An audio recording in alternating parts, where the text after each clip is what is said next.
We're going to talk today about a brake spoon, which is an adjustment tool to adjust drum style brakes so that you get them adjusted after you replace the brakes. You have to adjust them, and that's what this tool does, is it adjusts the brakes after you've replaced them.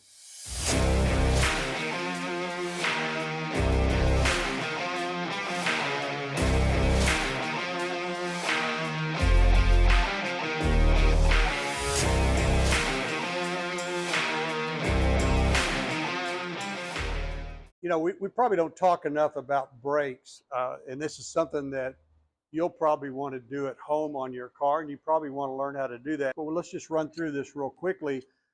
These are called brake shoes, and they expand like this against a brake drum like this. We call this the drum, and it fits over these studs right here.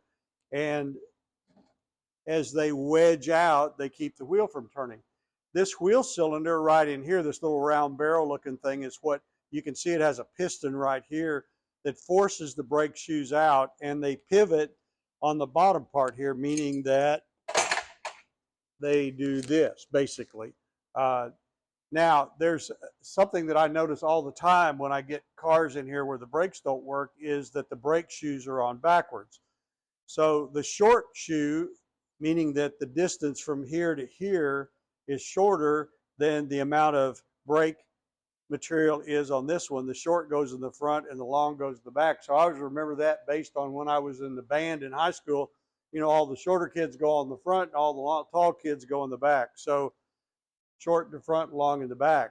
Now, all these systems, starting probably about 1963 or 4, as I remember, had self-adjusting brakes on the drum brakes on the front and the back. And what you would do would be to back up, and as you were backing up, the shoe would expand, and it raises this lever right here up, and then turns this star wheel. And every time you back up and hit the brakes, we used to, do that multiple times to adjust our brakes back as we were driving around, and we noticed that our pedal was starting to sink. So this is theoretically how it makes this star wheel turn. When it turns, it expands at the bottom, pushes the brake shoes out a little bit, so they keep close contact with the brake drum without actually rubbing on it. So now if you put your own brakes on and you've gotten to this point and you got all this together, then you need to adjust them. We're going to show another video soon about how to bleed them. But right now we're going to talk about the adjustment part. So you put the brake drum on there, and I'm going to leave this one off so you can kind of see what we do here.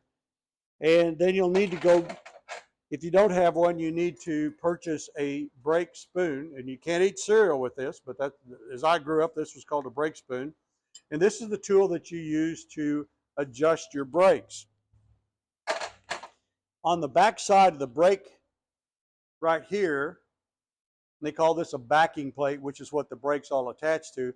On the back side, there's a hole here, and it's covered up with a little rubber plug like this to keep, theoretically, I think this was there so there wouldn't be water getting in here. And you take your brake spoon like this and put it in that hole, and then you adjust this star wheel. I've got to find the hole from here. And you adjust this star wheel to turn so that it expands the brake shoes. Now, as you're doing that, you have to have the brake drum on there like this, and you turn it, and you feel the resistance in there. This is a little harder on the back axle because they don't turn quite. You're turning the drive shaft and all that stuff, but you want to spin it so that it's just barely making any kind of contact with this brake drum as you turn it. And then you adjust it down just till it kind of locks this brake drum up where it won't move, and then back it off. So one way, if you go like this, lever it in there and turn that star wheel, turn the star wheel until these brake shoes lock the drum up, and then turn it the other direction. So if you were coming this way to adjust it out, then you'd start at the bottom and flip it back up to adjust it back out. Now it'll make a little bit of a noise because it's going to hit this self-adjuster here, but you can do that and make it turn backwards like that. See what I'm doing there? So one way, there's a right, an in and an out.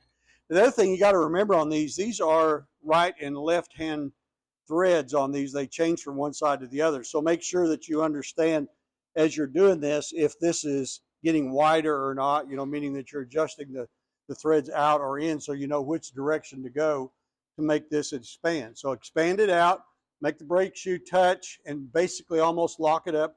Back it off a little bit until you can turn it. And then once you're all done, go drive it. Let these brake shoes seat in a little bit so that they fit the drum pretty well. After you've driven it, we kind of drive it and apply the brakes quite a bit. And once you do that, you come back and you adjust it one more time once they've seated in, and you should be good to go on that. So that's a good way to do that. And some of you guys that have Mustangs or Camaros or whatever that are early models that don't have drum or disc brakes in the front, you're going to have to do this all the way around.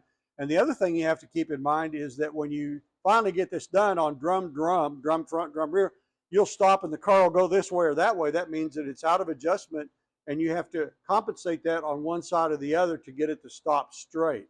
And keep in mind also that the front brakes are going to engage first and then the rear brakes. So you kind of have to learn which one you need to adjust before you make the adjustment so you can kind of straighten that car out. And that was always a problem with these drum brakes, is that when you'd stop, they'd tend to pull one direction or the other, especially at highway speed. So that's something you just kind of have to get a feel for. But you do, if it stops and pulls to the right, then you want to tighten up the left or loosen up the right, just depending. You put it back in the air, spin them, make sure that they all kind of feel the same, and you'll eventually get that.